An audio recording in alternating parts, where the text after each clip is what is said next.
D'abord, je voudrais remercier sincèrement l'ensemble des honorables députés et l'administration également de l'Assemblée nationale pour l'excellent mois de collaboration qui vient de s'achever ce soir. Vous savez, le processus budgétaire d'année en année s'est amélioré. Le gouvernement prépare le budget, mais c'est l'Assemblée qui vote le budget. Nous avons aujourd'hui abouti à un budget totalement inclusif.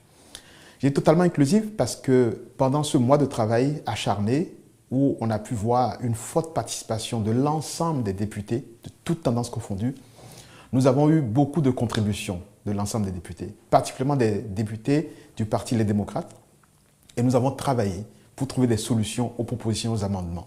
Chacun des députés à l'Assemblée peut être satisfait du travail accompli parce que chacun a mis sa pierre à l'édifice de préparation de ce budget. La seule question ou surprise de la journée, c'est le résultat du vote d'aujourd'hui où les honorables députés des démocrates nous ont surpris par les décisions qu'ils ont prises aujourd'hui en session. En effet, pendant les travaux parlementaires, où ils ont été très présents, l'ensemble des propositions d'amendements ont soit été acceptées ou soit mis directement en étude pour prise en compte en 2024.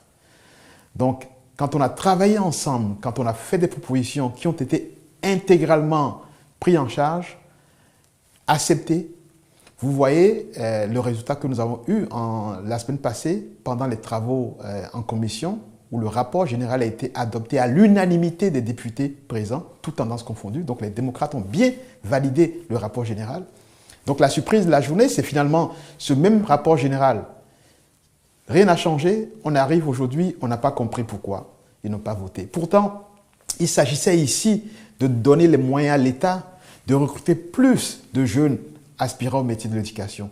Il s'agissait de donner à l'État les moyens de donner à manger à plus de 1 million de nos enfants par la cantine scolaire. Il s'agissait de construire des centaines de kilomètres, de connecter toutes nos communes et de respecter donc les engagements que le président de la République a pris.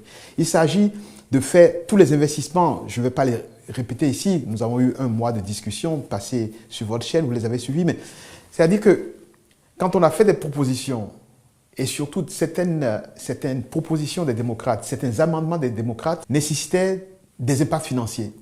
Et la pratique en général, quand vous faites un amendement qui nécessite des charges nouvelles, il faut proposer des recettes nouvelles en face pour pouvoir compenser. Parce que le gouvernement propose un budget équilibré en dépenses et recettes. Et à chaque fois qu'il y a des amendements qui nécessitent des dépenses nouvelles, il faut proposer des recettes nouvelles en face. Je prends le cas des propositions des démocrates sur l'agriculture qui ont nécessité pour le gouvernement d'aller rechercher des ressources nouvelles. Mais nous l'avons fait, mais l'État, le gouvernement a décidé de donner suite à certains amendements en prenant sur le fonctionnement même de l'administration centrale de l'État. Tellement nous avons voulu aboutir à un budget vraiment inclusif. La seule surprise, et ça, nous sortons de l'hémicycle, je n'arrive pas encore à le comprendre, mais je suis sûr que nos honorables députés démocrates nous expliqueront plus tard, mais voter un rapport qui intègre vos commentaires, approuver ce rapport et arriver en salle le même rapport et puis ne plus voter, c'est le seul élément de surprise de la journée. Cela dit, le budget de l'État, c'est vraiment l'instrument de développement, c'est l'instrument pour apporter des réponses aux préoccupations de nos populations dans toutes les contrées du Bénin.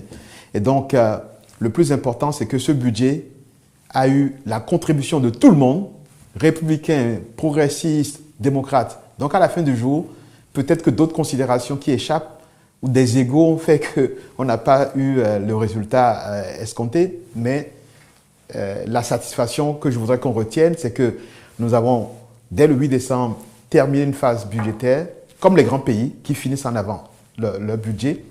Nous avons un budget qui est inclusif, qui tient compte des préoccupations. Et surtout, nous avons un budget où pratiquement la moitié des dépenses générales de l'État sont concentrées sur les dépenses sociales prioritaires.